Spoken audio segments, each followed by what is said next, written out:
Welcome to the Hudson Valley Disc Golf Podcast, and congratulations to the Detroit Lions, who've won 2 playoff games in one season for the first time since Jeff Wojciechowski was a high school freshman in 1957.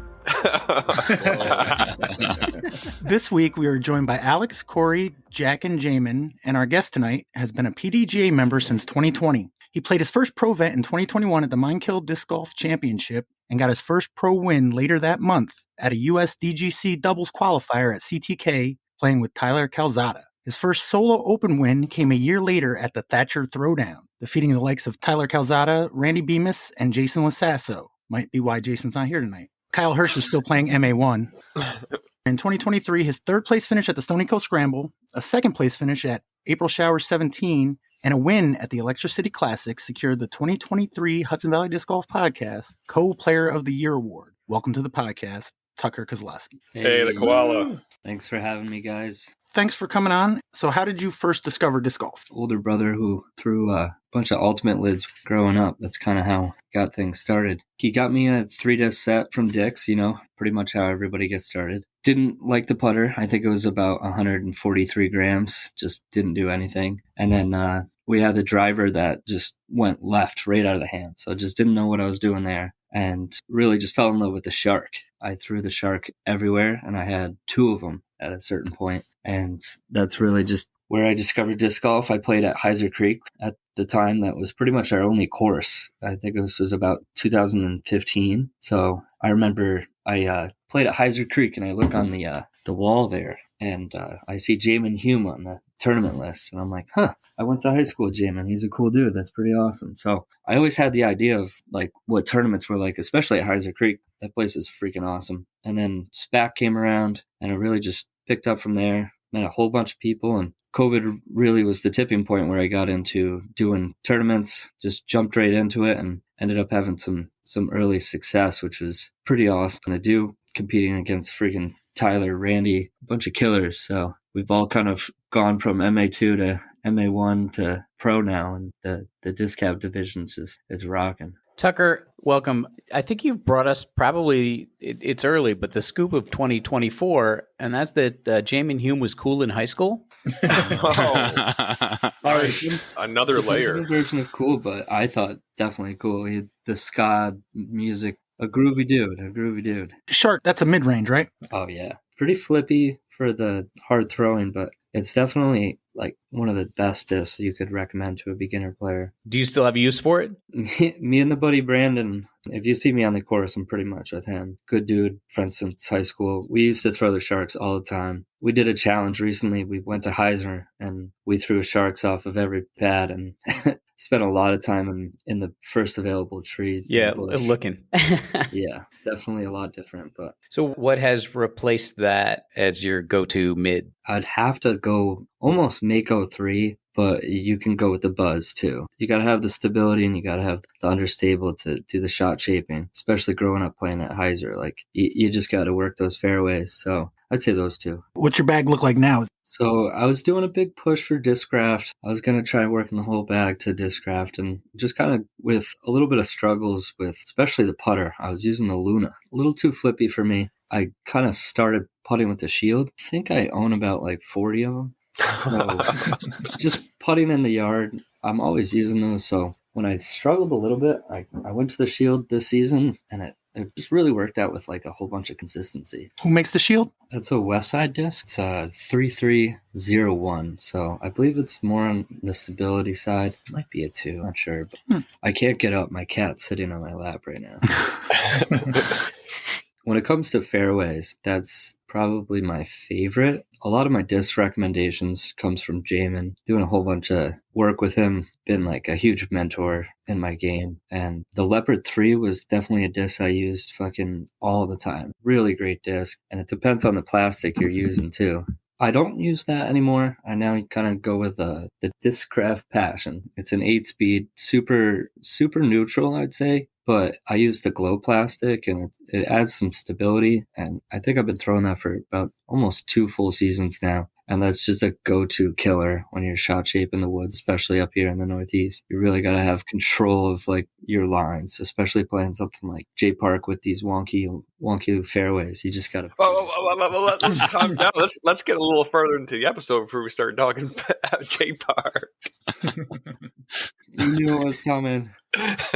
So has Jaimen got you to throw that lift yet? He was big on the crave. The crave was definitely a huge push. But if we're going back in the circle here, it's definitely the proxy when it comes to a putter. And that's kind of an MVP mold that he pushed me on. Oh, yeah. If you're not bagging a proxy, I just really don't know what you're doing right now. Come on. If Simon's throwing it. Do they make it in a halo plastic? We could probably do some dye job. We got some pretty talented guys in the disc gap area. Shout out Blaine and shout out Chad and all the other homies out there. You mean Blaine Iron Dyes Mandriza? Yes, definitely. Trademark. I'm pretty sure any proxy you find is going to be halo plastic because, it's an overmold. You're not wrong. Alex, do you bag a proxy with all your... I did for a while, and when I cut my bag down to about 8 discs, it didn't make the cut, but it's definitely something that I'm looking to work back in. I mean, there's definitely some new options too. The Pixel looks really cool. But to finish off the bag for distance drivers, going with the Destroyer. That's definitely the overstable one that I'm going with. I just went on a vacation to Florida. My buddy got married. Shout out Duncan. He's not a disc golfer, but shout out Duncan.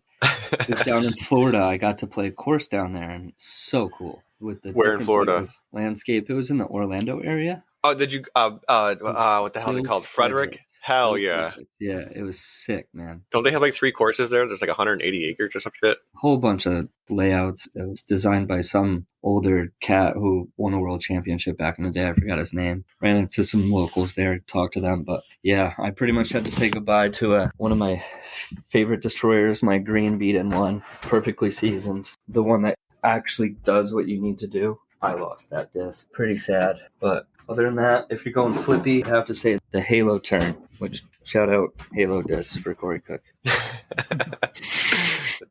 Turns a solid disc. That's a small little look into my bag. Nice. What made you decide to go pro in 2021? I don't know. I really wanted to do AM Worlds for a while, so I held off for a little bit longer than I probably wanted to. But, I mean, I wasn't comfortable, but who's ever comfortable? You just rock it and see what it works, But I definitely jumped into the pool and found I had success. Even when I started, it kind of was like that, but I've gotten very humbled too. Traveling to different courses field, it's definitely a pretty serious scene out in Massachusetts and New England, going up to Vermont, the Brewster Ridge Open. There's some swingers up there, and that's a very technical course, so it's good to get out of disc gap. That's probably one of my biggest goals this season is to play some more tournaments outside of the disc gap range. Definitely. Bro, let's go camping with a side of disc golf. I was supposed to be there for Syracuse Open with you guys. That hurt me that I got COVID. I was looking forward to camping with you guys. Yeah, that would have been dope. A lot of opportunities next year. Yeah, we'll lean on Corey to organize everything. I got it done. The itinerary guy. He's got the baked beans. He's got the plans. Right out of the can, brother. On an open fire, the 1 pound steak. That's how you create a 1,000 rated round. It's like the scene from Powerpuff Girls, professors pouring in all the things. He dips in Chemical X, and Chemical X is baked beans. I've been trying. It hasn't really worked out yet, but maybe this is the year. We're on to Paul Kranz. His success is strictly beans. Sounds like a good episode title. Chemical X's Baked Beans. Yeah, put it on a disc. Speaking of disc, don't you have like a disc? Yeah, back during the Capital Disc days, Jeremy was wild enough to do a run of Innova stamped discs for me, like a fundraiser, and actually still sitting on a decent amount of them and kind of just waiting for an opportunity to put them out at a very reasonable price. But yeah, we did a run of 4 different molds. There was a Destroyer, a Roadrunner, a Mako, and something. T-Bird. T-Bird, thank you. I've got 2 of them. And what a great mold. I've been bagging 2 of those for almost 2 seasons now. Perfect, good flyers, but yeah, was lucky enough to do that. Shout out Jeremy. Definitely had a good run there. What went into the disc choice? Those 4 molds, I mean. Talk about 4 great. You got the Destroyer. It's proven. It's just like a go-to killer. You got the Roadrunner. The Roadrunner, in my opinion, is just such a great disc for anybody, from the pro to the beginner. So it's like super controllable. You can work some fairways, and you can really like do a good hyzer flip, you can push it on hyzer and push it flat. Depending on the strength of the throw, you can really manipulate the disc in flight. So that's the Roadrunner. The T-Bird is just, again, it's like the Destroyer, but a little bit more controllable and in the fairway slot. So you just have that consistent fade, and you beat that thing in, you can get it to hold the disc. It's pretty cool. And then the Mako 3, it's the beginner's mid-range. It acts like a buzz for a beginner. For a pro, you flip that shit over and carve up the woods at J Park. So that's the 4 molds. Are you predominantly backhand or forehand, or is there a split? I think if anybody kind of plays with me, they kind of know I stay away from the sidearm. Definitely a little scared of committing to it on certain shots, but sometimes you walk up to a certain tee and it's, you know, the answer is forehand. So even a bad shot forehand, what's the one at Mind Kill that goes down? 11. Yeah, there's nothing else you can do but flick. So like for those shots, I go to a flick, but it's something I've been working on. I've gotten a little bit better, but once it gets cold out, it just hurts the body. So the backhand works, so you stick. I was just curious because the Roadrunner, I was wondering if that's a forehandable disc. I would definitely say so. I remember Zach Badat, shout out Zach. He's a lord of commanding angles when he releases. So he used to be just filleting the woods and Crandall, just throwing that thing park stuff. So I think you can do it on the road. Good to know. So you mentioned getting out of the area for 2024. Any other specific goals for this year? Keeping it loose. That's what I did last year. Didn't make some crazy lists. Just kept it loose. So I'm going to have fun. I think my biggest goal is to kind of just maybe keep it a little cooler on the course. Maybe don't get so heated sometimes. And I think that's just focusing on my breathing and just remembering like it's just a game. I think that's my biggest mental goal. And I think that'll translate pretty nice on the course. But you still got to attack. But I don't know. Sometimes it's a tough thing in disc golf to like think about yourself and how you might be affecting the card and stuff. I've definitely had a few times maybe that I didn't handle it the best, but I'm not saying it was terrible. It's something that I'm always conscious of. So that's my goal. I do always look forward to the potential of playing on a Tucker card. Yeah. I feel like it doesn't happen enough. Corey, me and you have had such bad card luck just getting on the same card. It's like, oh, hey, and see ya. But you always got lunch. You always got the post shows. Yeah. We're usually the last few out of the parking lot, but especially if Brian's there and he's driving. Definitely always hoping. You're my little lucky charm. I mean, Mind Kill that one year. I think I went like 8 down on the green layout, and it was just crazy. And you're giving me the credit for it? Yeah. Hell, we did that. 1,000 rated card mate. Thanks, buddy. If you get distracted, just look at the shorts. It focuses you. Yep. Aim small, miss small. Mel Gibson, The Patriot. Corey's favorite movie. Hell yeah. It's a classic. The last couple of years, you've played about 13 tournaments. Is that kind of a good barometer? You expect to play more, play less? I think the magic number's 16, but like I'm not sure. This might jump a little off topic, but I love the awards that you did this year. I'm definitely honored to be co-player of the year, and I think we almost need to do like a little filmed co-player versus co-player match to decide the true victor. Ooh, I like that. Based on listening to you and listening to Kyle, I'm thinking he wants to play in the open field. You want to play in the woods. I mean, I can meet him halfway. He knows I got the control. He's scared, but I'm also scared. It depends on who's on it. But we'll just bounce hole after hole. I think it'll be really entertaining. Shout out Kyle Hirsch. Let's make that happen. I think me and him will both be in agreement. We need better weather. We're kind of fair weather golfers a little bit, but I think another award that I'd almost like to just give right now would be the Ironman of the year. And I think it would be Corey Cook. How many tournaments he pulled off last year. Like, holy crap. Did Jaimen have more than me? No, not at all. No, I only had like 14. It just felt like Corey was always on the road. But like the Ironman Hudson Valley Disc Golf Player of the Year would probably be Corey Cook. Yes, I will gladly accept. I don't want to come out on the show and just be given awards, though. You're more than welcome to. I mean, he only missed one episode, too. So I know, it's impressive.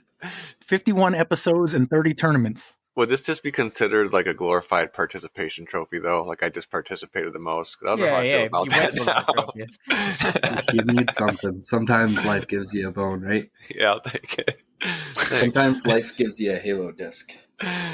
And I will always take it. And if you got like low grade gas, you probably paid for your gas with your prize money.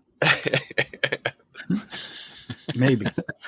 Keep that cash. You gotta get that like on for like a you. reservation somewhere. They sell like 85 octane. Yeah. My cat Lemon says hi. The gray one? Yeah, she loves disc golf discs. If you were to have that match with Kyle, where would you want to play? I think both me and him would agree CTK. Okay. Side question. If you had to pick a place where that would be the most evenly matched, where would it be? And if you could pick a place that you think you'd have the most advantage, where would it be? Oh, I don't know. He's beaten me at Heiser. He's a killer, man. He's scary. But I'd say probably CTK. You got 9 holes pretty much out in the open. You got 9 holes in the woods. It's all fair. Shout out CTK and Jaimen. He's made some killer courses. If anyone hasn't checked out Jenkinsville in Queensbury, New York, you're blowing it. Killer 9-hole course. Tons of potential. Check it out. But yeah, CTK. Kyle Hirsch. Where do you think you would destroy him at? Like, he wouldn't stand a chance. I don't know. Beacon. One of my goals, too, is to play some new CPS courses. Whites? I've never played Beacon. I've never played FDR. I've never played Warwick. I'm blowing it. I'm 5-1 blowing it, and I'm sorry.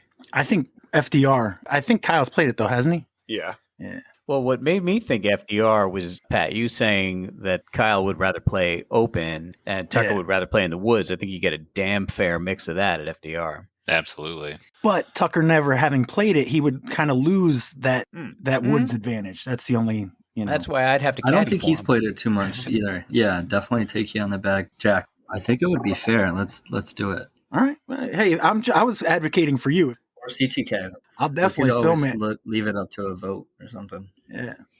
Well, it'll be between you guys, wherever you guys would want. And then the winner faces Jaimen. That's scary. Those are 2 courses I feel pretty confident on. Honestly, I feel more confident on FDR than I do at CTK. Get right back in the ring. It's time to face Jaimen Hume. What are you drinking on the course, Tucker? When it comes to non-alcoholic, I'm probably drinking my crunchy Nalgene filled with some water. Shout out Nalgene. I don't get this Stanley Cup phase thing. The only Stanley Cup is hockey. When it comes to alcohol, I'd probably be sipping on some sort of seltzer or cider. Kind of stay away from beers. And then a little 420 friendly on the course. What about mate or matcha? What is it? I'm always rocking the yerba mates. There it is. Yeah. Which is a tea. I do the canned ones. I like the peach flavored one. I like the lemon lime. I order it on Amazon. I'm kind of obsessed with it. That's what Josh Isaac was drinking, right? Yeah, I was going to say, we got to get him looked up with It's Josh. my go-go juice. I used to drink Celsius's on the course, but they really kind of made me too jittery. Missing some easy putts because I'm just gassed up on the caffeine. It's tough. You got to find that good balance when it comes to a tournament caffeine regimen. And sugar. And sugar, definitely. Try to keep it down, but I do keep some candies in my bag if I feel low blood sugar. I got the Jolly Ranchers right now. I'm hoping they don't melt in my bag, but I think I'm good. They might freeze in my bag. I was going to say, you're good for a couple months probably. Yeah. Do you play much this time of year? Not really. It's mostly team challenge right now. I really should be putting more, but I need to get a better space for putting. My apartment right now doesn't really allow it, and my cat doesn't allow me to throw a disc more than once. Shout out Lemon. Yeah, this time of year, just doing team challenge. So I'm on Saratoga Revolution this year. Shout out Saratoga Revolution. Great squad filled with some heavy hitters, some true studs, and some local legends. Really great team. And then I came from Team CPS last year. A bunch of great guys. Shout out Team CPS. Love you guys. We had a great run last year and was able to take it down in the finals. But it'll be interesting this year with Team Challenge. I love the updates that you guys are doing. Each week I look forward to listening to the podcast. Makes my commutes pretty baller because I have this really bad drive about 50 minutes every day, and I look forward to it big time. And the Team Challenge stuff has just been so juicy. So definitely appreciate it. And I love hearing the updates on New England. I wish I could do that for you guys. I wish I could be there. It's always next year. Definitely.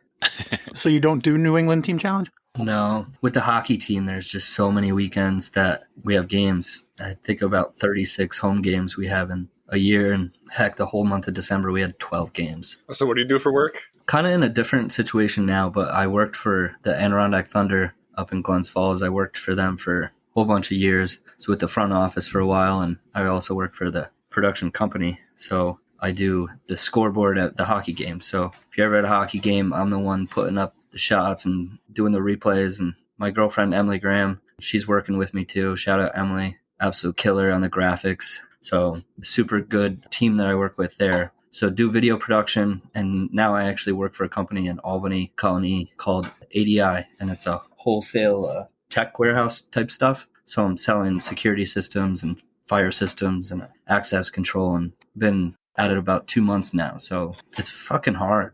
And I'm definitely just learning that, taking it slow, and also doing the hockey game. So it's been a grind, but I also play hockey. I was going to ask, how do you get involved in something like that? I went to college for media arts, kind of like photography and videography. So I always try to bring that a little bit into my Instagram and my content that I put out. I feel like definitely one of my goals this season too is to maybe be a little bit better at putting more stuff out. But when it comes to content, I went to school for kind of video stuff. So I got an internship with the Flames in 2013, and I've been there ever since. I've worked like over 250 hockey games. It's pretty crazy. And did you say you play? Yeah, I do men's league hockey now, but I played since kindergarten, played a bunch of travel hockey, played some high school hockey, blew out my left knee, which still bugs me sometimes and definitely affects my my long-term grind of disc golf with the up and downs. But going back to hockey, yeah, I played forever, and I actually shoot left-handed on the ice. So I think that translates to being accurate and following through very smoothly and having good balance on my left side of my body when I'm doing a backhand. It's very much kind of the same motion as a slap shot. So one of the homies that plays hockey as well is Adam Selman, the Cell Diesel, the homie himself. Banana bread maker. I fucking love Yeah. this banana bread when he brings to the team challenge. What a homie. Shout out Adam. He plays hockey too, and we definitely talk about it a bunch. I've heard people who play baseball and then they play disc golf, but if you're right-handed, you're on the opposite side. You're leading with your left arm. In baseball, being a left-handed slap shot, I would say, yeah, it sounds like it would. Yeah. At least the motion itself would be a little more familiar. And then you got Kyle coming from baseball, and that's why his forehand is just deadly. That thing is unreal. So I feel like Kyle and me would be a pretty disgusting doubles team, but That's think me about and it. Kyle. See, everyone does it. Yeah, that's tough. But yeah, we'd be a dangerous team. So I got a hockey question for you. Why do some games count as 2 points and some count as 3? If you win in overtime, you get a point, the other team gets 2? That doesn't make sense to me. Yeah, so if you go to overtime, you're guaranteed a point, and then if you win, you get 2. That's how I think it works. Yeah. I've always felt that go to the Olympic scoring where every game's worth 3 points. Because if you're playing football and you go to overtime, you don't get a win and a half. Mm-hmm. Or baseball in extra innings, you don't get a win and a half. You just get the win. So if they're all worth 3 points, I don't know. That's just me. I mean, I like hockey. Yeah. I played hockey. Not very well. Overtime is awesome, but in hockey, a shootout is kind of a crime because you get a really close game. It could be 0-0, and it goes to overtime. And in the regular season, you only have 7 minutes or something like that. If it's not finished by then, you go into a shootout, and it's kind of like a penalty kick in soccer. It just doesn't feel organic. It doesn't feel earned. So they're working on ways on how to make overtime a little bit better in hockey, but it's going to be interesting how it moves forward. I do appreciate during the regular season having an end. In the Oh, yeah. playoffs, it should just keep going. You know what I mean? If you got to stop and come back tomorrow. They had that game that went to like 5 or 6 overtimes to like 3 o'clock in the morning. It's just like, as a building owner, that's a nightmare, like absolute nightmare. That's true. Ryan's going to really enjoy this section. I've given Ryan the same grief for the 3 points and 2 points. That's my one real big issue with hockey. I think Corey did some hockey watching growing up, right? With the Utica. Yeah, Utica had, I forgot what year it was, but an AHL team for Vancouver. Is it the Canucks? Mhm. Yeah, the Lemon. Isn't Utica the Comets now? Yeah, so they were the Comets, and then now they're the New Jersey Yeah, they're affiliated with the Devils. Thunder, the team I work for, which is pretty Devils cool. now. So anyways, yeah, they brought a hockey team in, and it kind of like changed the entire area. Actually gave people something to do. So I think actually they had like the record for most sellouts. I don't know. In AHL, Well, I hear most people from Utica are sellouts, so that makes sense. There's also like nothing else to do, and you know when you got a hockey game like twice a week, and when the auditorium only sits 3,000 or whatever it is, it's pretty easy to sell out. I guess It's a small bar. it gets crazy in there though, and since it's an AHL team, they're basically NHL players. They just kind of move up and down, so it was a good way to Yeah. watch cheap professional hockey. Definitely some good goalies that go through. You get me talking about hockey, I throw a Canadian accent on there. Jeez. Did you say who the team that you work with, are they affiliated with a NHL The team? Adirondack Thunder is the one I work for. They're in Glens Falls, New York. So they're the ECHL affiliate to the Utica Comets of the AHL. And Oh, really? then they're the affiliates of the New Jersey Devils. Yeah. So it's a pretty small radius, so the players seem to be moving around a lot. And the Thunder actually right now, as we're talking about the podcast on Monday, was I supposed to say that? Is it a secret? No, that's fine. We kind of joke about that. It's secret. Shh. No, this is live. Yes, live. They're on an 11-game win streak, which is pretty insane. They're, I think, either first or tied for first in the entire league, which is pretty crazy. I remember working for the team, and they were in dead last. So if you're ever in Glens Falls, definitely check out a game. But I've always kind of dreamed of doing an intermission activity and getting some disc cap killers up for a game. I got tickets, so I can get some people in, but I want to do kind of like a putting game as an intermission activity. I definitely need a big brain to help me out with what would Putting on ice? Yeah. Oh. Didn't Gritty do that? Yeah. He's a legend, Gritty. Yeah, for the Flyers. The Flyers, right? Yeah. Yeah. So does that make you a Devils fan? I'm a fan of the Devils, but my go-to team since 2003, I ride and die with the Colorado Avalanche. We got Nathan McKinnon. He's the best in hockey right now. Since it's topical, what do you think of Patrick Roy becoming the Islanders coach? It's pretty crazy. They just absolutely canned the other coach, and he wasn't even doing that bad. It's pretty wild, but he's a legend. He was once a coach for the Avalanche and had the hottest of heads, so I think the cameras will be on him. Be interesting to see what he's up to, but they, I think, won their first game with him as coach and won it in overtime or something. So I think the boys are buzzing, as they say in hockey. I only called him Roy because he's an Islander. How did you get involved with Disc Golf 978? Team 978, see them a bunch before applying for them and anything like that. Definitely, I've gotten a few orders from them, super fast shipping in the past because they're local. Between 978 and, I can't really say it anymore, but Marshall Street. Those two are really good options for getting your disc, but definitely 978. You'll get them faster. But I've played some of their events, and Scott and his team over there, they're killing it. They're definitely paving the way, kind of pushing the dream of doing the real disc golf store in the Northeast. If you've ever played one of his tournaments, he's got the RV set up. He's got the screens. He's got the bacas out front. What's that? They bring out those, they'll have giant jugs of water. Nutrient water. Super concentrated Gatorade juice. It's like watermelon. I've been sipping on it. It's really good. That stuff is like crack on the course. I love it. They run really good tournaments. But let me be clear. I don't love crack. But I'm guessing it might be something similar. Shen sucks. Shen sucks. But yeah, 978, great people, good tournaments. Definitely, if you see them running a tournament, it's going to be good. It's nice to have someone pushing really high-class tournaments in the Northeast. I mean, you got the disc cappers really pushing it too. You got some homies in this area that are just killing it on the Northeast. You see 978 killing it, and you see definitely the Disc Golf Vermont killing it. That's as far as my reach goes right now. Well, I was just curious because they're out of Massachusetts, right? Yeah, one of my biggest talking points was I do a lot of the real stuff, so just getting their name out in this area, I definitely was a big push on that, and I think they can kind of see behind that. And it's definitely a big team. You got Mike Sangeli and Aiden Glennon. So you got a few of the homies over in this area. It's a pretty big team, so I'm interested to see how it gets going. Definitely got to get some logos on my shirt. Do you have any other sponsors? No, that's it. Had a big push for the Discraft Underground team. Definitely still kind of hunting for that, but I'm just keeping it loose. I have so many fucking Frisbees. I think a lot of you can relate with that. Yep. I have just rack of discs that are like, please throw me.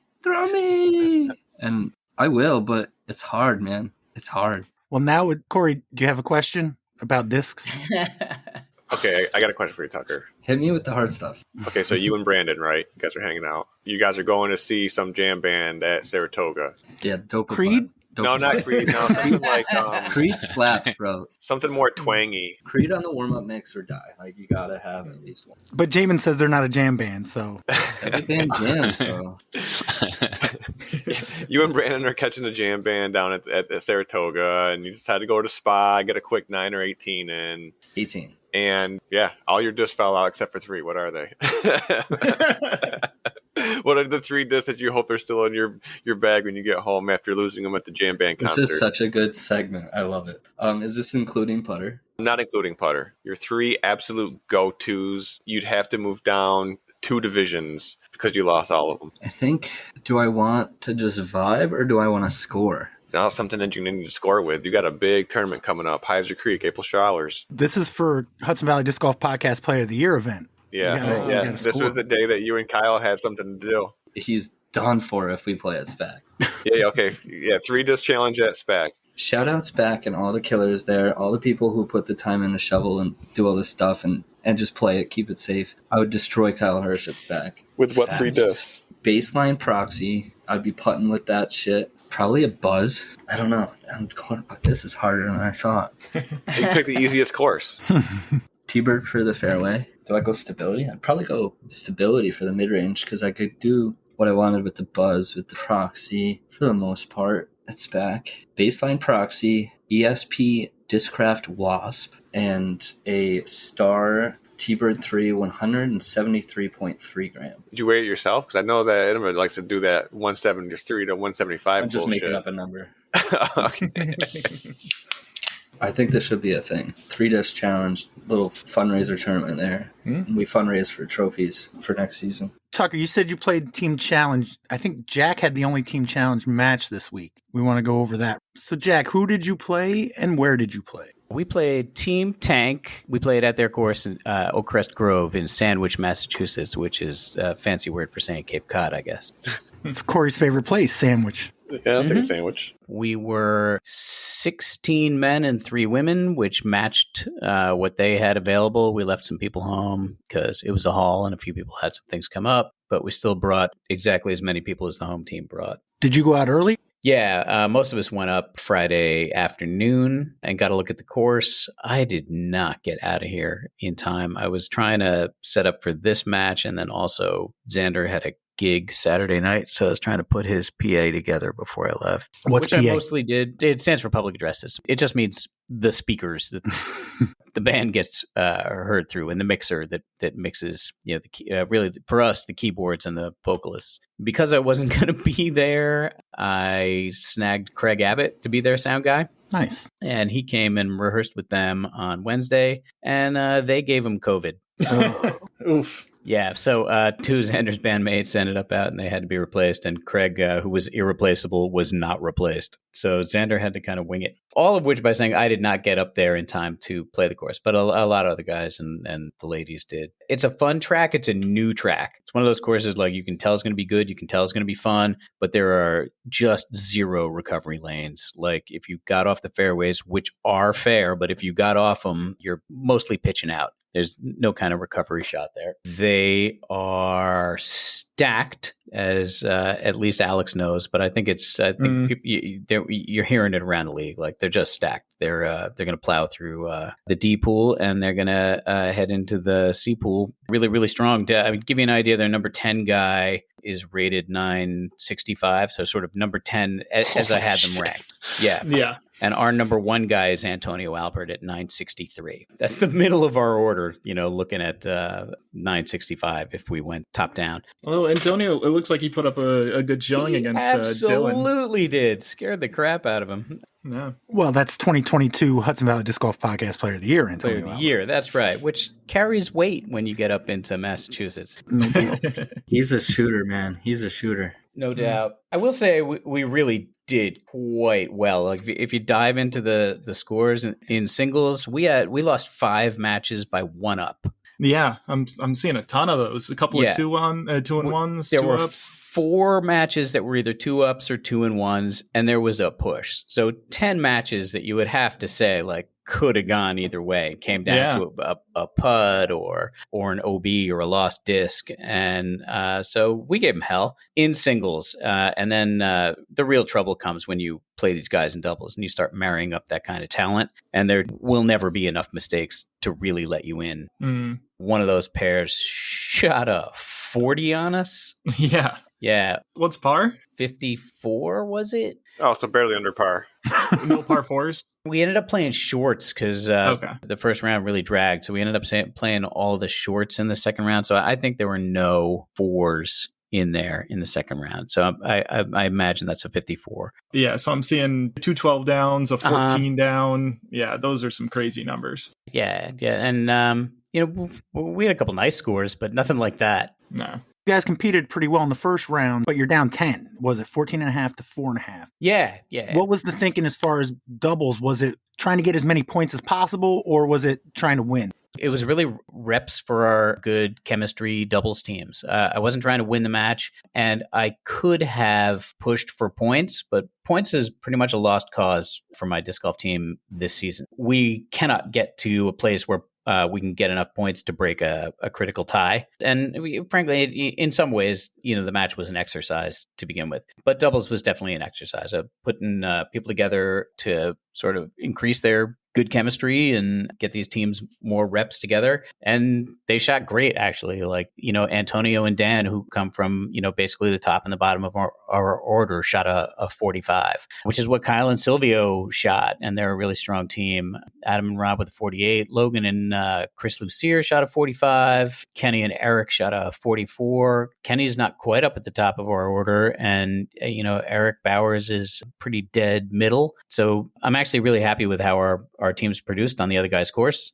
Frankly, it doesn't look to me like they come to FDR and win based on this score, which I think just based on the paper numbers before I went in, I would have said that this team should come to FDR and win. But given what they brought to that, and they didn't bring everybody to the match either. Like I said, they only brought 16 men. But this from our guys looks like a good enough performance where we would beat a very good team if we knew the course and they didn't. But that's not the case. When you go play on the road, they know the course. You don't.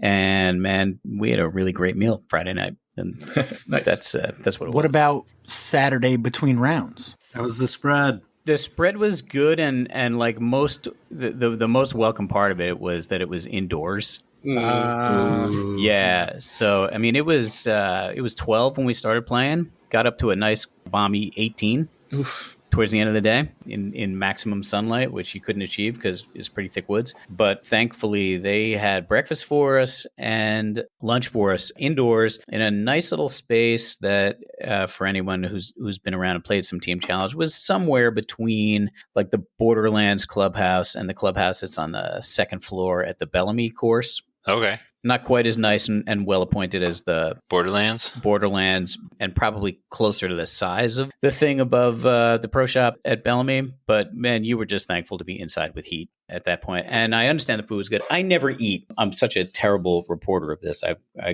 got to get somebody else's account of these things. Like you said, you don't eat or whatever, but is breakfast a requirement for a spread? Not at all. We do it. I wouldn't hold it against anybody if they did nothing for breakfast. What do you think, Jaimen? I'm in the same boat. I did see on the spread page last week somebody saying that every single match they've ever gone to in Team Challenge for the past 10 years has had breakfast, which is a crock of shit. Yeah. Yeah, there's no way that's Breakfast is the biggest flex when it comes to Team Challenge, I'd say. Yeah, it's super cool. It's just like, I don't know. It's really fraught. If I'm eating breakfast at a Team Challenge match, it's a donut and a cup of coffee that I brought. But I don't do it. I never expect it. I wouldn't really eat it if it was there anyways, because everything with breakfast has bacon on it. Mm-hmm. Yeah. I don't know. Tower Power had pancakes with sausage. Damn. Bacon. Oh, yeah. Much better. I can definitely say they had a very good food spread when we attended. Nice. Definitely did it well. I don't think it's mandatory. I don't think anything is mandatory, but I think Team Challenge might be more about making the other team feel welcome than the disc golf itself. So I'm trying to get better at making things in a crock pot. I'm terrible at cooking. Most of my things are purchased. I did that this time with a veggie platter, and we did some grilling this time, which we were going to use the electric grill and then ended up having to use some charcoal, but we made it happen. It's all about improvising. I will tell you that Tower Power was very intimidating, a whole bunch of blue hoodies, until I saw they had breakfast out. It made them a little more welcoming. Otherwise, it just looked like a bunch of hoodlums with blue hoodies on. I love the hoodies. You got the green Mind Kill, you got the red CPS, you got blue now for Saratoga. We got some hoodies. And then, I don't know, J Park's got blue too, right? Blue, gray, yeah. Yeah, we can have another battle. You got to have home and away hoodies. I almost think we should be getting like hockey jerseys, but that's me bringing hockey back into the situation. Oh, again. I would 100%. That's what Tower Yeah. Power's sweatshirts look like. I thought they were Oh, yeah, right. they're definitely reminiscent of hockey jerseys. I don't think they had them when we faced them. I feel like the hockey jersey, like more than other shirts that are out there, like I think, a soccer shirt looks really great. I've always felt like the hockey jerseys like had a lot of room in the sleeve and could really let you move. I think that's a good choice for golf. Sports uniforms are a flex. I just think of Matteo wearing his Yankee jersey and like his first Worlds, just like sideways hat, and he hasn't changed since. I think that was like in the early 2000s. I think Corey should be wearing some Jets stuff. That is not setting yourself up for success. All full pads, helmet, and everything. J Park North video. Let's see these trees that are beating me up now. I'm fully padded. It's no flex like a Jets flex. So Dubs was 13-6 total, 27.5 to 10.5. Yes, sir. And we got the hell out of there. Most of us got the hell out. Actually, a bunch of people, unusual amount of people stayed over Saturday night too. But I, like an idiot, tore home in the middle of a goddamn blizzard. How far do you say the drive was? It took me 4 hours to get basically from the Cape to about Yorktown Heights, which is not all the way home. So it was probably going to be more like 4.5 hours. So D pool, as it stands, it looks like Team Tanks at 5-0, Daisy Owls 3-1, Wedge at 3-2, Pelham 2-2, Stony Kill 2-3, Newton Hill 1-3, Chainsbury 1-3, and the Goats 1-4. Does that sound accurate? I think We're that's pretty right. close to it. Mm-hmm. Who you got next, Wedge? Stony Killers. Yep. Ooh. At Wedge. At Wedge. We're heading down. And when is that again? That is February 24th. So a month and 2 days. 1 month and 2 days. So I don't need to ask Alex when his next match is. Jaimen, when's your guys' next match? February 24th, I believe. Big weekend. Yep. Mountainside at Discap. Yep. That just means a busy Monday. Does that mean J Park? Yep. That one's going to be at J Park. Give them that hometown discount. I'll believe this, Jaimen, but what's the layout? We've been using the same layout the whole time. It's always Backwards. we play east in the morning and then south in the afternoon. Corey, what's the early weather forecast for J Park, February 24th, 2024? Well, I can already tell you that hole 36 is going to be unplayable. What's going on with 34? That's the one with the tennis court? Yep. Is that going to be a permanent change? What's the flooding situation there? It hasn't improved. I could see it being a permanent change. Jason and I'm going to guess Jess was there. Whoever else did that green up. They made it look really nice. They took what was there that they had to move and they kind of created like a green area. I didn't even know that was changed at First Tracks. I was shooting at the normal basket and hit a tree, and I was like, oh, thank goodness. Like, it looks cool. Like, they kind of like built it up over there. So I kind of like where the change is. We kind of play the water as being casual there. I don't know what it would be in a tournament, but hole 36 has not improved. Where the tee pad is now, it's either the tee pad is flooded or right in front of the tee pad is flooded. So you have to like walk out of the woods, go down a fairway, and come back into the woods to get to where you can like play your disc. And it's just a huge pain in the ass. So there might need to be a more permanent change to that hole if it's going to be unplayable 11 months out of the year. Looking forward to maybe finally getting a good score on it. Like, there's always like that hopeful, like, this is going to be the day that I'm going to do good on this hole. No, turned over, screwed. But yeah, maybe it'll be good by the time February comes around. So Jason posted the updated New York Team Challenge stats. So you get the Minekill and Wilcox are at 4-0. Saratoga, Tucker, that's your team, right? 3-1? Yep, 3-1. Wilcox gave us a fight. They have some solid players, very good, consistent team. I know a lot more faces than names, but I definitely had a good time. Played with JP Hafner and I believe Alden. Alden Slack? Yeah, he's a stud. Great thrower. They were definitely a good challenge. Our next match, we're facing Alex. I believe we're going down and I believe they're going to host us. So looking forward to Sounds about hanging right. out. Yeah, I played the tournament with the temp holes, but how's things now? So I actually discussed this relatively recently with, Gene and Tyler and the people who do all the regular maintenance at Stony Kill. So we're still looking to get, an arborist to really work on holes 1 and 2. And the town isn't going to okay it until something like every dead tree within 50 feet of a fairway is down on those 2 holes, which is Impossible. a little bit extra, in my opinion. But they're trying to limit liability for the town. So I get where they're coming from, but it's definitely a little overkill. Unfortunately, the issue is it's going to be something like $1,000 an hour in order to get an arborist out there. So expensive. Yeah, super expensive. We're trying Favorite to see coats. if the town. What's that, sorry? Got to find an arborist who plays disc golf who'll take a hometown discount for like a bench. Right. We're looking at. I believe Ryan Van Brunt has a friend who does this sort of thing professionally, and he had come up and helped try to get some of the more dangerous stuff when we were first recovering from the storm. But, we can't ask him to donate his time constantly when he's, trying to run a business. So we're trying to figure out some time when maybe he can fit in, a little bit of work for that. If he can just get it to the point where things are on the ground or, not as dangerous, so we can go at it with people who are not as trained, then we're hoping to get that done. But it's super limited, and it's probably going to be a while until we get those holes back. You guys have done just such a good job with the quick turnaround to make that tournament happen. That was unreal. So definitely shout out to you guys. Yeah, I can't thank the volunteers enough because I definitely couldn't have done it on my own. And I know Gene and Tyler and Travis and all those guys were out there for hours and hours and hours, cutting things down. Great dudes. Always thanks to them. Yeah, I'm looking forward to the match, though. It'll be definitely really fun. Yeah, for sure. A lot of our players haven't played that course. I know a few of them were talking about trying to play it before our match, but we'll see how that goes with the snow, and I'm not making that trip. For me, it's a pretty lengthy trip up in Glens Falls. I think it's about an hour and 5, but absolutely love that course. Love Kermit the Frog. It's definitely an awesome course, and my only gripe is hole 18, and I think one of the trees was removed, right? When the town was doing their walkthrough to get the okay for the scramble back in October, they mandated taking out a couple of those. So it's definitely more open. There's still a couple of changes that I would make if I had complete creative control, but it's definitely a little bit better than it used to be. Yeah, I was managed to poke through there. That's definitely a roller coaster to finish the round. The upshot For is sure. hard, even getting the shot. So Yeah. It's one of those placement first shot. What's the one at J Park, the last one right before you go back across the street? The par 4. 29. Yeah. Yeah. that is a hard I think that's much harder, but it's kind of similar as far as the first shot. You almost could use a putter, Mm-hmm. Yep. depending on your skill set. Dumpy Firebird or something. You got options. I'm always very angry playing that hole because it is fucking hard. That second shot is just so tough. I've seen it a few times. Makes you miss the old hole, like not birdieing the old hole enough. Now it's like hard to birdie at all.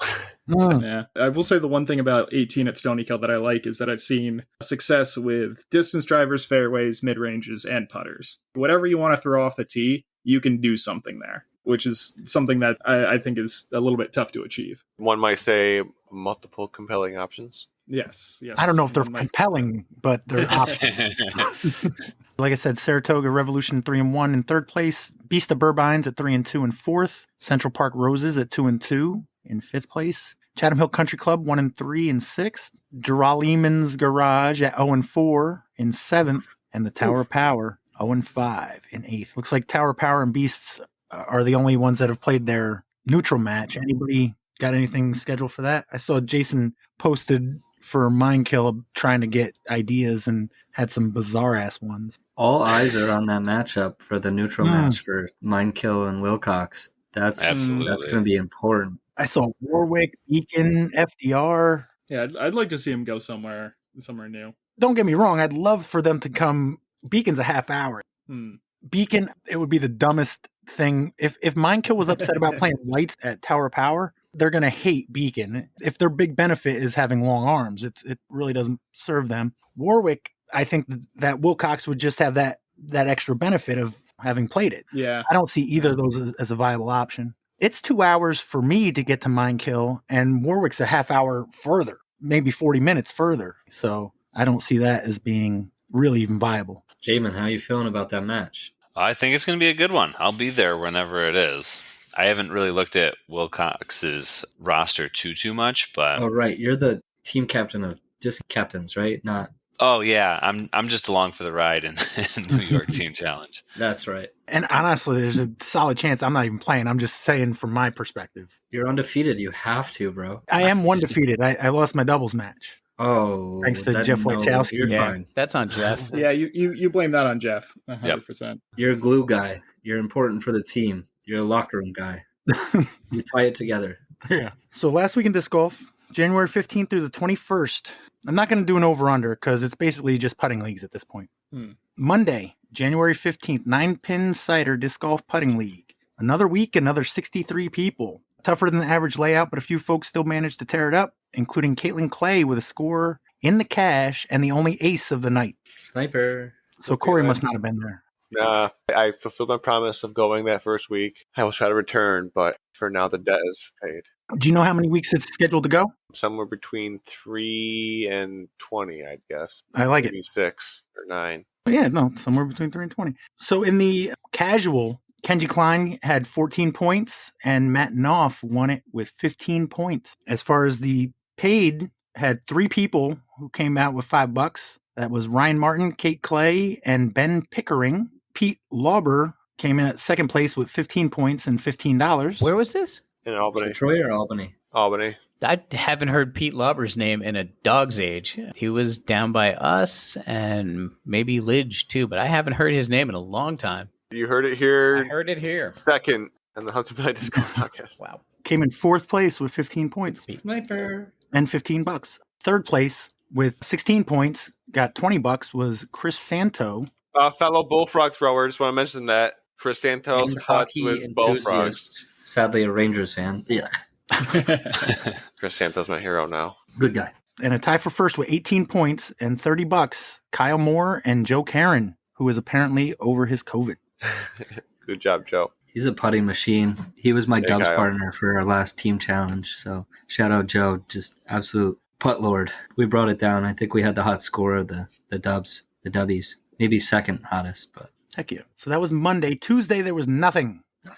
Wednesday, deadbeat doubles? Nope. It was too snowy for deadbeats. Well, deadbeats don't like to come out in the snow. No, That's what I hear. that's a I mean, fact. otherwise they wouldn't be deadbeats. Dude, I put up a post to be like, I will if you will, and crickets, and then I'm like, anybody coming? And I really did not want anyone to say yes. You put it out there. That's all I you can put it ask. out there. I'd have made it. If one person said they were coming, I'd have come out, but I did not want to go out. But on Wednesday, Northway Putting League, week 6, had 2 juniors, 1 new. Granger came in second with 5 points, and Grayson first place with 9 points. Pretty good for a junior. That was enough to get Grayson into third place overall with 9 points. Maddox in second at 15, and Granger at 28 is in the lead. Women had 29 players, 4 of which were new. Third place, 7 points, Amy O. Anybody know Amy O? nope. Nope. No. All right. Second place with 8 points, Caitlin Clay. I know her. Good job, Caitlin. She's a good disc golfer. Very Pretty good. sure she came in the cash in the 9-pin cider. Yeah, she did. She did. Probably won it. She's out here scooping. Mm. And first place with 9 points, Carly Calzada. Very good disc golfer. Third place in the women's overall, Kat Bemis at 47 points. Second place at 50, Carly Calzada. And your leader at 77 points, Caitlin Clay. Solid. Solid group Heck of yeah. ladies. It's a good turnout of ladies at that putting league. And you keep saying more and more and more every week. 4 more this or Yeah, 4 You say new ones. this week. 29 for that? 29, yeah, and That's 4 of which were new. Yeah, that's crazy. That means 25 people liked it enough to show up again. I mean, not for nothing. Name a tournament last year that had 25 women at it. I'm waiting. I can't.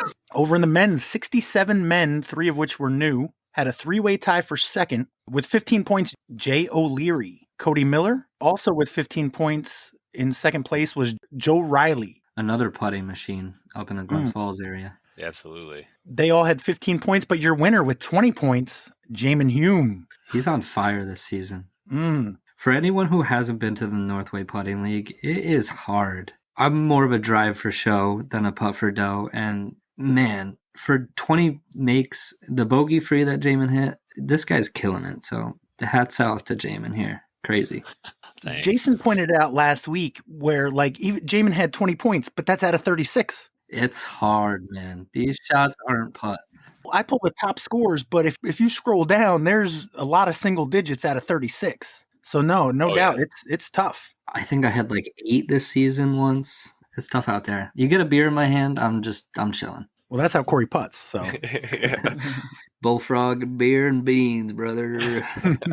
So your overall in the men's, in third place, Joe Riley at 98 points, Tyler Calzada in second with 100, and Jaimen Hume with 105. And both Tyler and Jaimen have already missed a week, so Yeah, I was gonna say. that'll change too. But not till that was week 6. Does that sound right, Jaimen? I have no idea. Ain't nothing going to change Something if like Jamie that. keeps winning. That's the goal. And there was an ace, Mark D. Do we know Mark D? Mark Damey. Mark Damey? Mark Damey with $122. Davey. Nice. Damey, Mark. not He got Dami. an ace. Normally it's in the 70s, so that was a solid week to hit the solo ace. Yeah, that one rolled over for 2 weeks in a row, I think. Mm. That was the first time that's happened in a while. A lot of these aces happen with a bank shot too. It's kind of close to like a wall and like a railing. A lot of stuff can happen. It's pretty fun. Heck Yeah. So moving over to Thursday, Wedge had their putting league, 26 players. In the fun division, looks like Roger Meyer scored 125 points. Looks like they do 3 rounds with a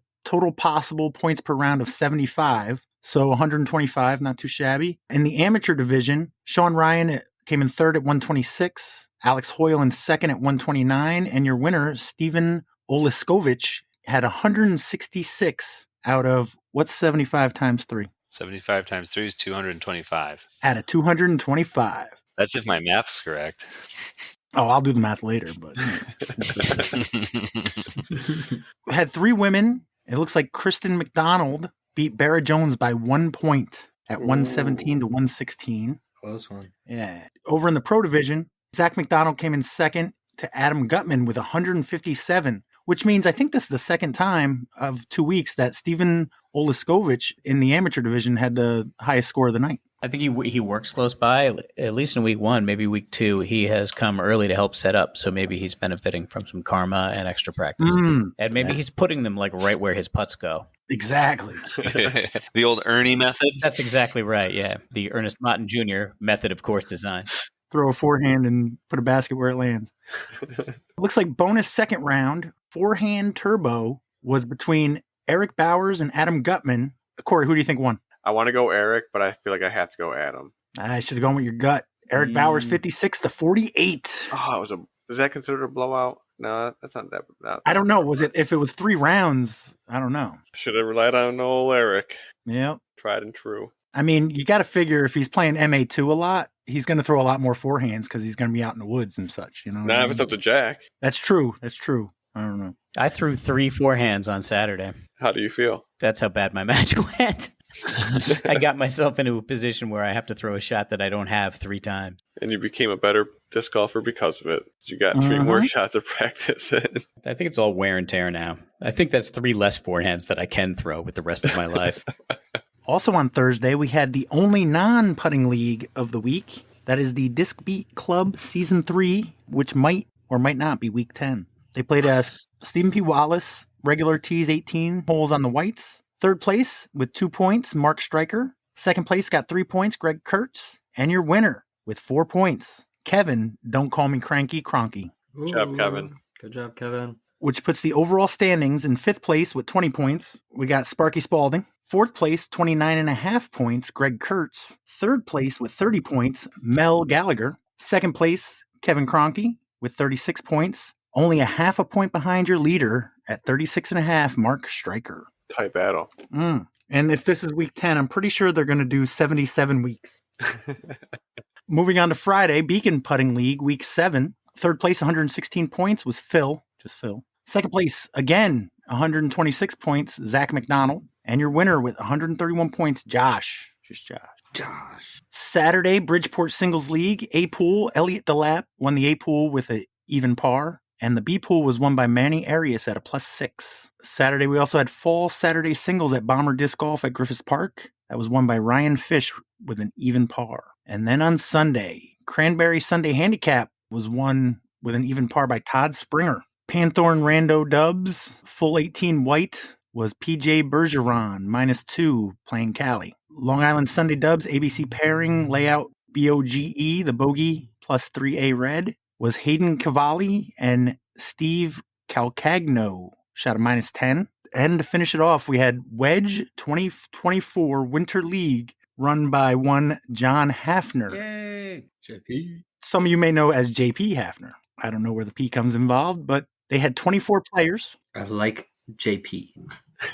It fits his face. Yeah. He looks like a fits it. JP. Yeah, it's good. He's good more a two-letter. JP than a John? I like to call him John because I like to use people's government's names because I feel like they're not used enough in this world. I like calling people by their last names. Hafner. Yeah, it's a good one too. Like Potts. Like Potts is such a killer last name. But there's 47 of them that play disc golf. Yeah, they're an awesome tribe of just destroying humans. Thank you. John J.P. Hafner is the league director with the assistant league director, Chris Lucier. Like I said before, they had 24 players. They played FDR. MA2 in the mixed amateur 2 division. Looks like Mark Strickrod beat Paul 2 by a stroke to win that. 5 players in the FA1 women's amateur 1 division. Caitlin Clay won that. With a 933 rated round, if I remember seeing correctly. That's a great round. That's flames. Yeah. That is not Kate's best round there. I'm trying to think of the tournament, but I think she shot like a 970 rated round. Slayer. So you're saying she underachieved, Jaimen? They shot yellows, is that right? I believe I saw that somewhere, yeah. I appreciate JP running this league because it gives Stony Killers a chance to head out and practice before the team challenge match. We got a Stony Killer DNF in there, is that right? Is that right? I didn't look at all the results. Yeah, I see. Sean. Sean DNF'd. Is he okay? Anybody know? Oh, Sean Ryan? Yeah. I don't know. I haven't heard from him. Probably too cold for him or something. Yep. He was probably shooting too hot, and he didn't want us to see how good he is. Oh, yeah. That's what it is. He's trying to keip his rating low, That's so when you do your scouting, right, it's all thrown off. He had 1,000 rated round going, and he's like, on hole 17, he just quit. MA1 mixed amateur 1 division. We had a 3-way tie for second with Adam Dorr, Sebastian Arango, and Zach McDonald. It's just a theme, Zach being in second place this week. Students everywhere. All right. Your winner, shooting a 56, Thomas Celez. Yeah, they call him Tattoo. MPO Mixed Pro Open was a tie between Nick Terabithia and Ryan Nelson, also shooting a 56. Good number. With John J.P. Hafner in third place. But if they had a second round, he would have done much better. Mm-hmm. Well, for sure. But I do want to thank John for actually posting that on the Facebook page. You guys want to finish out with a quiz? Yerp. Sure. Yeah. All right, Tucker, it's going to be you and somebody versus the other 3. So you have to make a wise decision. I'm really bad at this. I'm always amazed at how you guys get these questions. I'd have to say I'm not picking Corey. I was really hoping you weren't going to. Yeah, as For much both as of it us. would be fun, but we don't need to embarrass ourselves. I mean, I'm going to choose the mastermind Alex Potts, I think. You didn't Okay. learn That's from Kyle. All right. I almost picked Jaimen, but it's really Ooh. impressive. Like, when it comes to disc or no disc, I'm just lost. You better hope you don't get Now tree you questions. get the 1-to-1 comparison. You can straight up compare it to how Kyle did with me. And if we do better, then, true. Then you get to pick the course. That's the difference. Exactly. Or So is this this matters. the actual match right now? No, yeah. I will tell you this right now. If you guys are willing to do a head-to-head match, I would film it in my crappy filming way. It's been a while, but you've done the CTK filming, past two years? 3 years technically, but the first year when Is that with the rain? it rained and everything, and I didn't get I don't know if I ever got the back 9 done. I've done the last couple years. Mine Killing and CTK, Jaimen and Jason are super cool about letting me do. Yeah. So I'll film them whenever whenever it's available. That's awesome. Yeah. If there's a round with you and Kyle, and if you want, a couple other guys, Antonio, if we can get him, Corey, whoever, Jaimen, Antonio's going to beat us. He's good. Yeah. that one would be a lot less pressure because it would just be one round where you guys would be able to BS while I'm going to set up. In the tournament, I feel a lot more pressure because there's people behind us. Yeah. There's people, you're kind of You got the constrained game on face time. on. But if we're just doing one round, I would 100% do that where I could be like, hey guys, before you throw, hit record on this one. I'll go do the chase. You know what I mean? Like I'll do the second camera, that kind I'm of thing. totally down. I would do that. I definitely have watched the CTK footage that you put out before. It's just been a little bit, but But we could do even a commentary if it came out halfway decent. yeah, definitely. One of my goals is to get a new camera. I've been saving up a bunch of money, especially with this new job. I want to get a new camera and start to do those things. I think literally putting Corey in a football outfit and making him play J-Park with a helmet on we're making it happen. It's got to be old school Jets though. With 100%. the spelled out JETS with the line. High under, socks, cleats. 100%. Yeah, maybe blow my ankle out. Although that is when I started playing my best disc golf this past year. I'm telling you, it's going to be 1,000 rated. All right, quiz time. Got Tucker and Alex, Jack, Jaimen, and Corey. Tucker and Alex, you guys go first. One category, so you're all SOL. All right. Question 1 for Tucker and Alex. Fulgurites are hollow glass tubes found in deserts and on beaches and formed by what phenomenon? Fulgurites are hollow glass tubes found in deserts and on beaches and formed by what phenomenon?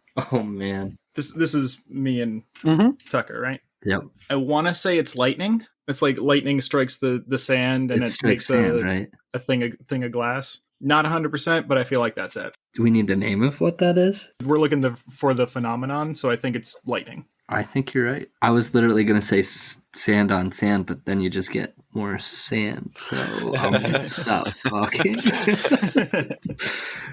You guys go with lightning? Yes, if Alex is. Yep. Is the lightning a disc? I know it's a manufacturer. Sounds like some boofy stuff. Like, what is it? Like Outlaw or no? What's that company? Are you thinking Lone Star? No, they're gross though. Horny Toad, don't they have a disc named that? Something like that. Yeah, Somebody back on does. topic. Lightning, that's definitely not like Axiom or MVP. No.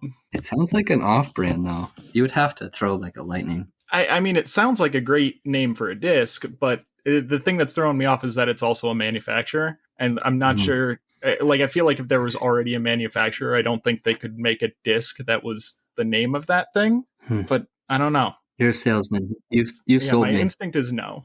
I'm going with your gut. All right. No. You guys good with no? Yep. Corey, I need you to judge here. Lightning Discs has a P38 Lightning, but that's kind of a plane, right? That is a plane. Although So I don't know if you would it's not like the Black Lightning. So personally, my thought would be to say no, that it's not, but I did want to get a second opinion, and you have the best second opinion. Well, would you consider a Buzz SS still a valid answer of Buzz? If there was no buzz? Okay, yeah, half bad example. I give it to him. Yeah, and it's just 2v3. I'd give it to him. Okay, I like it. Like I said, if it was Black Lightning or like Lightning Bolt or something. Yeah, Lightning Bolt. That's a good.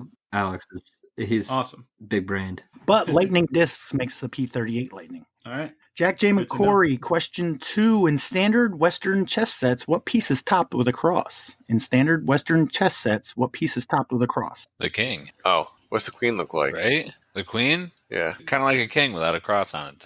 Oh, okay. Well, then I'm going to say Jaimen plays king. chess. This isn't fair. King. I still might be wrong.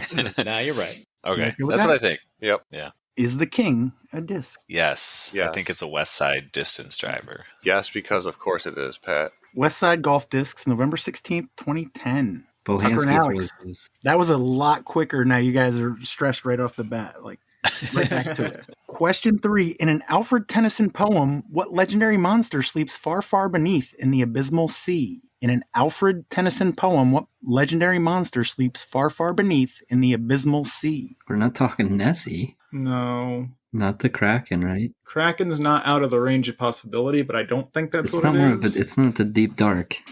Shock me like an electric eel. Is there a theme to this category, or is it all this, just general? Isn't there always a theme, Alex? I think there is, but sometimes there might not be. I don't know. Sometimes you're right. There might not be.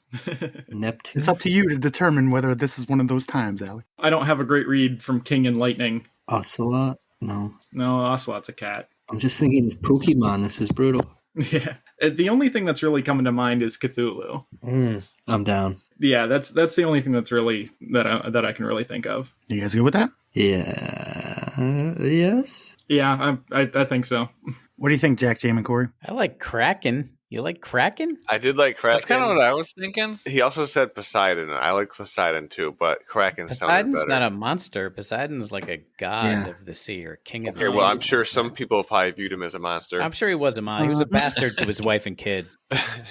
But Kraken sounds cool. Kraken, there it is. You guys good with that? Yeah. Is the Kraken a disc? It is. Yeah, of course it is. Of course it is. No. EKG Disc Sports, September 3rd, 2010. I gave him that answer. You did, yeah.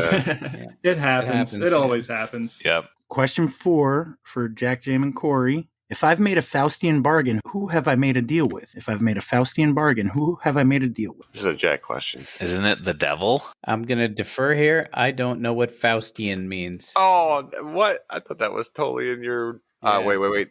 What's the word? What's the fancy word for words in your knowledge? Words in your knowledge? And like your spoken word, like words you use. Like it's like Zeitgeist? Vernacular? Vernacular? Whispering eye. maybe it's vernacular. Anyways, I think you're thinking of vernacular. Faust for me is a magical villain in the DC universe. That's all I got for you. I mean, I don't mind Jaimen's answer of the devil. No, me neither. I'm all for it. Is the devil a disc? Not in Texas. Gotta be. The Devil Ray is a disc. Well, we did get PA 38 lightning on the other one. And we counted that as no, just to clarify.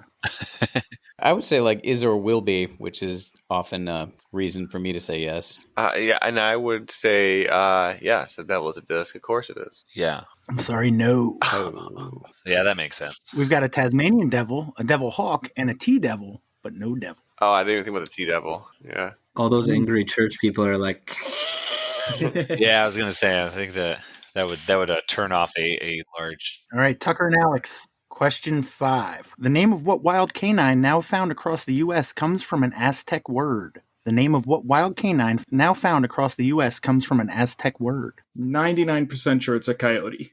sounds like a Lone Star disc. It does sound like a Lone But it Star sounds disc. like a disc. Coyote sounds like a disc. We got to answer the first part first, though. So you good with coyote? Yes. Is the coyote a disc? I agree. It does sound like a Lone Star disc. So I'd go with yes. You good with that, Tucker? Ish. Innova. I thought you said yeesh like you were thinking still. Was that yes? Michael Scott from The Office, many times he has to answer, usually Jan, and he goes, yeesh. Okay, that's fair. Innova Champion Discs, June 7th, 2005. All right, Jack, It's an Jaimen, old school Corey. one. What word that means an act of angry criticism in computer slang can also be used to describe an old sweetheart? What word that means an act of angry criticism in computer slang can also be used to describe an old sweetheart? Oh, a flame. Oh, Yeah. good damn. I was thinking hard on that first part, Buff. I haven't really heard the phrase like flaming in a while or getting flamed. Flamed, yeah. But yeah, flame. Good job. You guys good? Yeah. Yep. Is the flame a disc? Yeah, of course it is. Yeah. Yeah. Sounds like it to me. Mm-hmm. I'm sorry, no. Oh, come on. I figured it out. Our questions are not discs. That's the theme. Currently 6-4. Jack, Jaimen, Corey over Tucker and Alex. We are halfway through. Dum dum. Tucker and Alex, what weapon associated with the light cavalry of the early and modern Napoleonic periods was inspired by the Turkish scimitar? What weapon associated with the light cavalry of the early modern and Napoleonic periods was inspired by the Turkish scimitar? Sounds like a saber to me. You're good at this. If you have the theme, I think you'd be doing better. I just Text me figured the it out. theme. My brain literally said guillotine, but I just want that to be a disc. I sent you a Facebook message for reference, Tucker. Okay. Collusion. On the same team, Between Corey. the teams, within the teams. Last week, Corey was looking up the answers. That was an unofficial. That's true. That was an unofficial quiz, though. That was unofficial. That's true. Corey's hacking. the I tape. just want to say the first time I ever played Disc or No Disc, I was sent a Facebook message. So No, I'm just kidding. I'm calling this as fine. I was That's just legal. pulling, I think you No, can it's message 100% if you're on the between same team, teammates. Yeah, it seems legit to me. Oh, I was just pulling out the league. Yeah. yeah, saber. You guys go with that? Happy with Saber. Is the saber a disc? That's a good question. Sounds like Lone Star. Could be Lone Star. I could see it being Lone Star. It sounds like almost like a dynamic or latitude. Like they got the musket. Yeah. Why would they not have the saber? Latitude does the musket, and Westside has the sword. I'm feeling good with yes. Sword is a great disc, but yes, saber, yes, disc. Gateway Disc Sports, October 20th, 1999. Ooh, that's older than Kyle Hirsch. All right, tied up, but Jack, Jaimen, and Corey get the next question. In the circus, the catcher is sometimes called porteur because the trapeze was invented in France. What do they call the voltigeur, the trapeze artist caught by the catcher? In the circus, the catcher is sometimes called porteur because the trapeze was invented in France. What do they call the voltigeur, the trapeze artist caught by the catcher? I hate France. Yeah, I don't know shit about trapezes. I know a little bit about French, but I don't feel like that's helping me. Do you want me to read that one more time? Yeah, I wouldn't mind. Yeah, I wouldn't. I don't want to subject you to it. I think I know. Wait, yeah, the not yet. answer. Wait. I wouldn't mind getting through it once. In the circus, the catcher is sometimes called porteur because the trapeze was invented in France. What do they call the voltigeur, the trapeze artist caught by the catcher? All right. So what is the guy doing before he's caught? Jumping? Oh, okay. He's flying. He's the Flying, flyer. He's the flyer. Oh, I like that. Man, Jaimen's A1 sauce Yeah, today. because it's the flying trapeze. Yeah. Such a man of culture. So what you going with? Flyer, right? That's what I think it is. Yeah. Is the flyer a disc? Whoa. Here's the thing. This Yes, is where I'm I at. think so. Yeah. What? If I say yes, I want to say yes, because if I say no, I'm going to be pissed I didn't say yes. So, Oh man, you're right. but Jaimen, you have way more stock in this IPO than I do because you've been nailing the quiz. So, I did my half. You figure it out. okay, fine. Yeah, of course it is. Lightning makes at least one disc called a flyer. Oh, you're right. Like number 1 flyer, Yeah. number 2 flyer. Yeah, Okay, flyer. Yeah, it is a disc. You guys all we agree? do. Now that's something I'll give you. Number one flyer, Yeah. Lightning Discs, February 2nd, 1995. It was a team Good effort. thinking. It's called the number one flyer? Number Yeah. one Yeah. flyer. I think I've seen one of those before. I found it at I think there's a TK. number two. There's a number and three flyer? Yeah. Just number 3, no number 2. There's no number two. Yes. Is it like flyer. a slice or something? Number 5 slice. That's right. There's a night flyer, a midnight flyer. Crazy. But the number one flyer, I almost went with the Wright brothers because their first plane was called the number one flyer. But I knew Corey played, so I didn't do it. So that 8-6 sound right? I think Yes. Yes.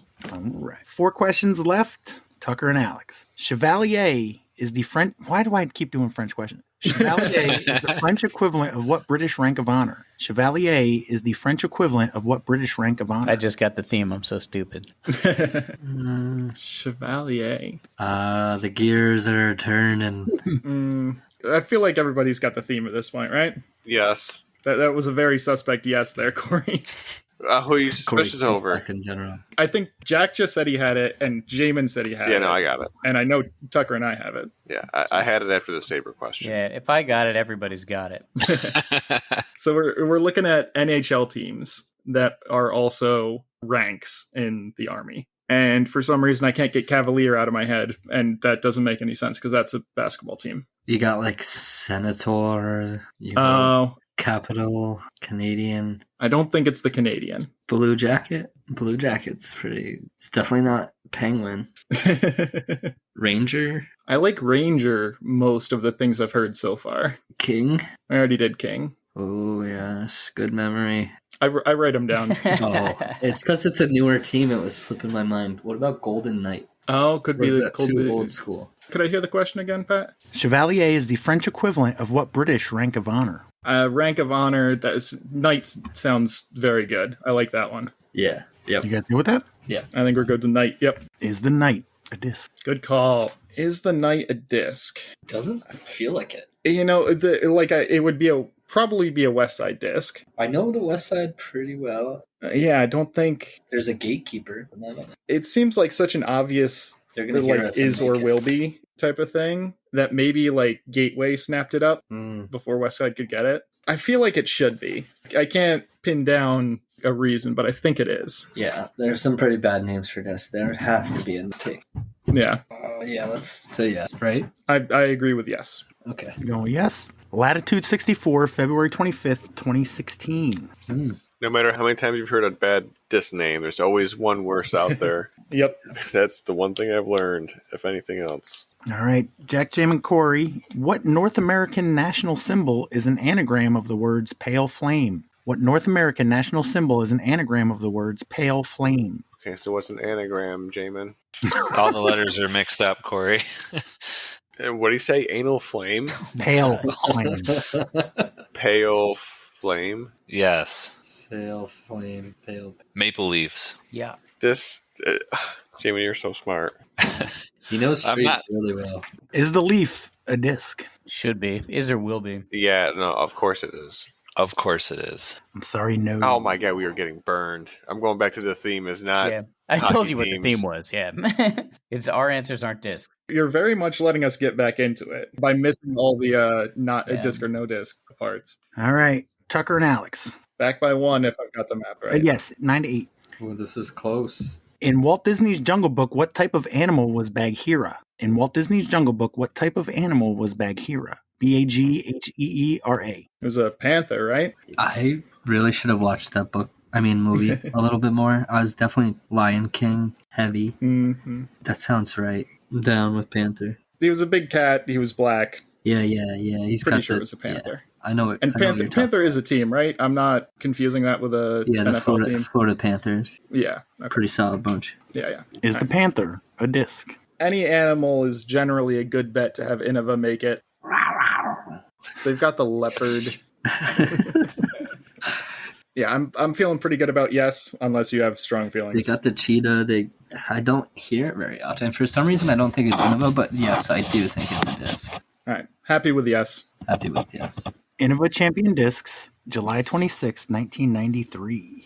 Ooh, year I was born. You guys take the lead. Final question. Jack, Jaimen, Corey. What are the names of the two rival street gangs in the musical West Side Story? What are the names of the two rival street gangs in the musical West Side Story? That is Sharks and Jets. Yep. Mm-hmm. Are both the Jet and the Shark discs? Yes, they Yep. are. Ooh, full circle here. Agreed. The Jet Streamline Discs, February 22nd, 2021. The Shark Innova Champion Discs, January 1st, 1989. Wow. Nice. Brought it all the way home. What a good disc. Back to the shark. Back to the Shark. Mhm. How did Pat know that was going to be how Tucker started this off? So it's the shark and a 3-disc set from Dick's House of Sport.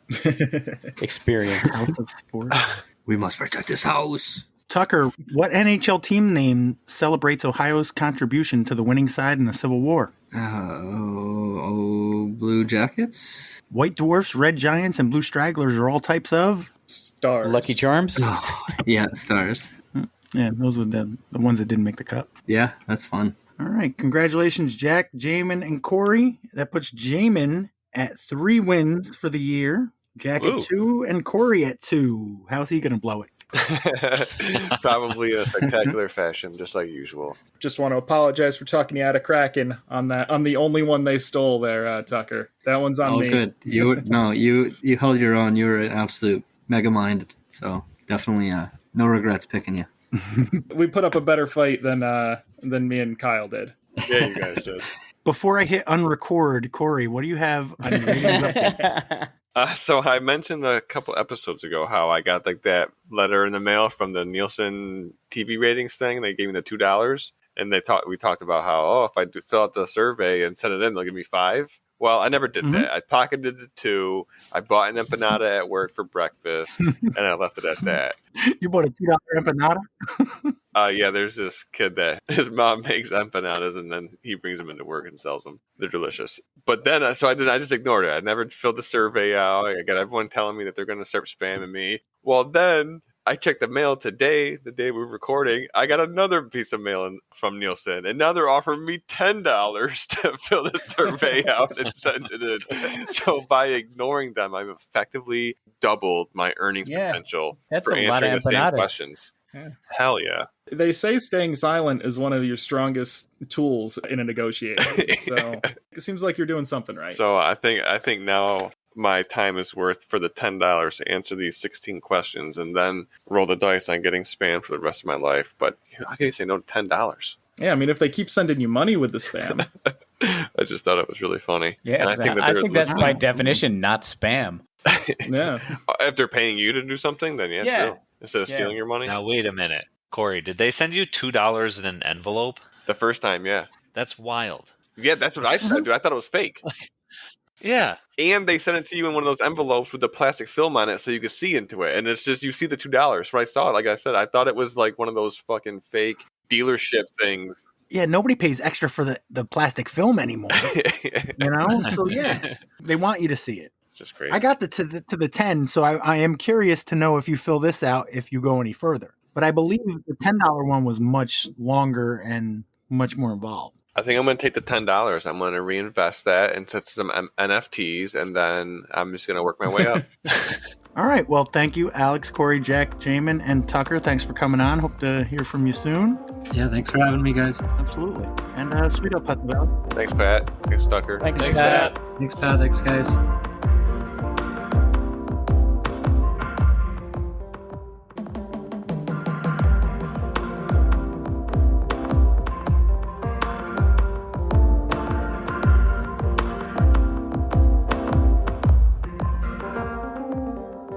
I was gonna say, Tucker, if you want to come over, I'll show you how to make some crockpot stuff. Yeah, let's do it. You could teach me how to fucking putt too, because it's truly the off season. I'm not freaking out, but the putts are not going in the basket. Yeah, It starts with no 0 days. yeah.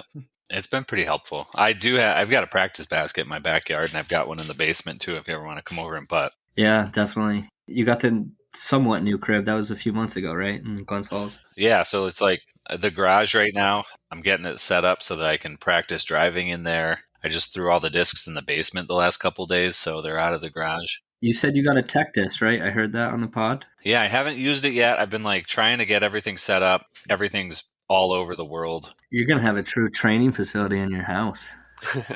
Basically, yeah. I mean, I've got a basket in my garage that I use when it's too cold. I've got a basket outside when it's not, and then got the baseball net in the garage. I just need to set it up, and I've got enough room to throw some drives in there. It's still cold, but it's out of the wind. Nice, man. Congrats on getting the house and getting it all set up. You got some pets there too, right? You have 1 or 2 cats? We got Josie. We got a dog. Oh, just 1 dog? No cats? Okay. No cats. Josie would eat them. She's Good. kind of an asshole. She's great, but But would she bark during a Paul Kranz putt? oh, absolutely. That's not true. She might not bark during a Paul Kranz putt because she'll be barking the entire time, so he'll never even try to putt. I was a few holes away when that happened. I don't know for certain, but I did think I hear a dog bark. So I'm thinking Kyle might have done it on purpose. But as you guys said on the pod before, it lit a fire under Paul's ass, and he killed that tournament. That kid is unreal, and him to go to MVP was crazy. I don't know about you guys. I definitely like Alex and Jaimen being the Axiom and MVP enthusiasts. Must be pretty awesome to see the local stud go to probably the most exciting team right now. Yeah, it's been a great couple weeks if you like MVP. Yeah, even if Paul Kranz was the only announcement, I would have been happy with the offseason for MVP. The way he throws discs is unreal. He's just like 5'7" or something, and he just unreal, unleashes. What do you think he's going to bag the most? Like, what's he going to be ripping on? That's a good question. Like with Innova, you know they're going to be throwing a destroyer. You know they're going to be at least looking at T-birds, but it feels like MVP has a lot of different options for a lot of different slots. Yeah, I'm trying to remember. I've played a few rounds with Paul. I think he throws a lot of slower discs when he can. He's got that much distance where he's not worried about disking up. I'm sure he's going to have the time lapse in his bag. I feel like he's going to be throwing a Terra a lot. I feel like the Terra for me seems kind of like a PD. Yeah, I can see that. But will he bag a glitch? Will he bag a glitch? Probably for fun.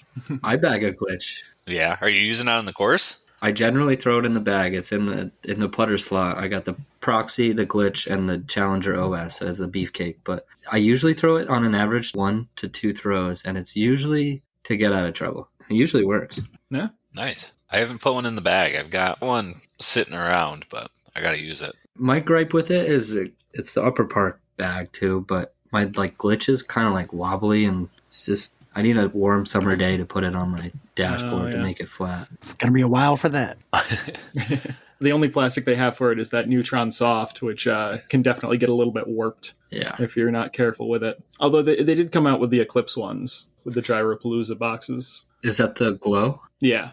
They're a little bit heavier too, so I really want to try mine just because it's in that like 160, like mid 160s range. I'm trying to open my mind on glow golf. Yeah, I always think people are a little crazy for playing disc golf at night, but I don't know. I think I got to try it, and I think the glow proxy probably or the glitch would probably be the 2 fun discs. Just keep it simple. I used to think people were crazy for playing disc golf in the winter, so look at you now. I'm playing at least 2 times a month for 2 rounds in a day. We do some Yep. crazy shit for this disc golf that we love. Yep. I will say, Tucker, whenever there's a glow league at Crandall, I'll go out, I'll bring a glow proxy because it's pretty stable, and then a glow sidewinder, and that's it. Hmm. I only use the glow sidewinder on hole 8. Yep.